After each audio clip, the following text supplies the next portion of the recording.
오늘도 바쁘니 빠르게 알아볼게요. 걸그룹 피프티피프티라고 있어요. 조금 생소할 수도 있는 게 데뷔를 작년 11월에 했던 신생 아이돌이고 계속 지지부진하다가 지난 5월달에 큐피드란 곡으로 빌보드 차트 8위에 진입하며 대한민국 아이돌 역사상 데뷔 후 가장 빠른 속도로 빌보드 차트 100위 안에 진입한 기록을 세운 갑자기 빠은 뜬 걸그룹입니다. 그랬던 피프티 멤버들이 지금은 법적 분쟁 한가운데 서 있는 거죠. 이번 분쟁에 대해 차근차근 알아보자면 일단 피프티 멤버들이 전속 계약을 맺은 건 소속사 어트랙트입니다. 근데 이 어트랙트 소속사 전홍준 대표가 우리가 금전적 지원을 해줄 테니 니네가 한번 키워보라면서 더 기버스라는 프로듀싱 회사에 외주를 맡긴 겁니다. 그래서 더 기버스는 교보문고에게서 100억 원을 투자받고 본격적으로 키우기 시작했죠. 처음에는 앨범 더 피프티는 그다지 주목받지 못한 채 끝났고 이후에 워너뮤직 코리아랑 파트너십 계약을 맺으며 발매한 더 비기닝 큐피드가 미국 빌보드 차트에서 엄청난 성과를 거둔 겁니다. 그래서 더 기버스 대표 안성일의 별명이 피프티를 키워낸 백종원이라 해서 핍종원이 됐죠. 그렇게 한참 급부상을 하던 시점에 멤버 아란의 부상으로 잠깐 휴식기에 들어가던 시기에 법적 분쟁이 터진 겁니다.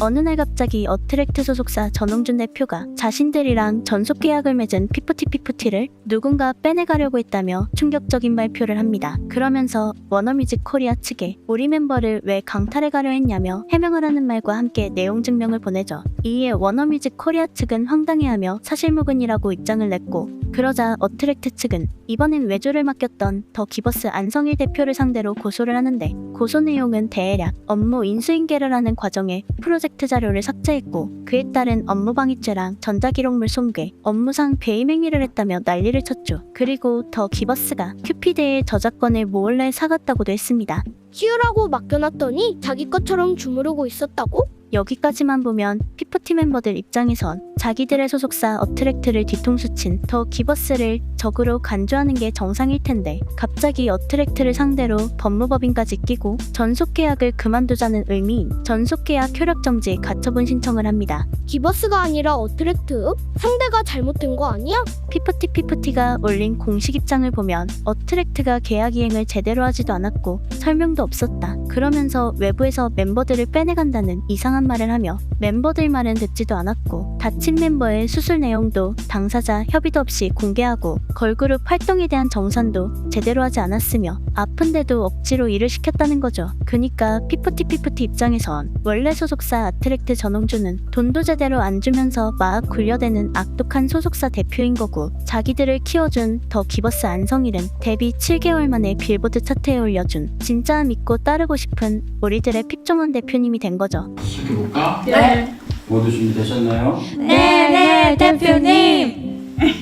그렇게 아트랙트는 더 기버스한테 뒤통수 맞았다는 입장, 피프티는 아트랙트를 발로 뻥 차버리고 싶은 입장이고 더 기버스는 니네들 사이의 일은 니네가 알아서 하고 나는 나에 대한 고소만 법적 대응하겠다는 중립 입장을 박으며 제대로 삼각관계가 만들어집니다. 뭐야, 괜히 워너뮤직 코리아만 고래 싸움에 새우등 터졌네. 그런데 여기서 문제는 여론을 보면 저 세 곳 중 어느 누구도 지지를 받지 못하고 있어요. 어트랙트 대표 전홍준 대표는 더 기버스와는 진작부터 법적 분쟁 중이었으면서도 아무것도 모르는 척 멤버들을 빼내가는 외부 세력이니 배우 세력이니 운운하며 마치 거대한 세력이 있고 자신은 그에 맞서는 피해자인 것처럼 언플을 했는데 정작 멤버를 빼내간다는 증거를 다 찾았다고 해놓고선 엉뚱하게도 워너뮤직 코리아를 헛저격해버렸고 핍종원이라 불리는 더 기버스 안성일 대표는 어트랙트 자료를 빼돌린 정황이랑 업무상 배임 행위, 큐피드 저작권을 몰래 사들이다 걸렸다는 여러 가지 혐의를 받고 있고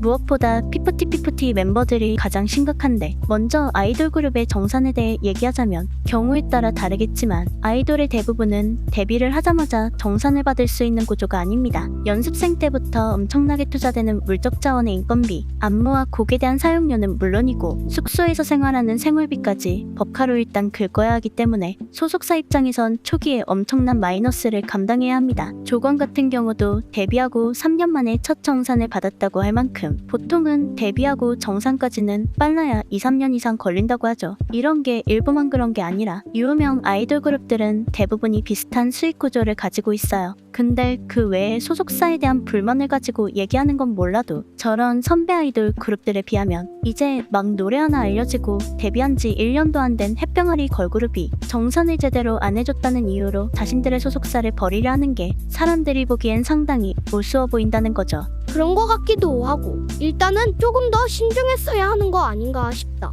물론 저런 방식의 수익 구조가 옳다는 말은 아니며 이번에 빌보드 차트 8위에 올라간 성적 자체도 대단한 성과를 낸 거지만 너무 벌써부터 다 성공한 것처럼 뽕이 취해 있는 건 아닌가 하는 거죠.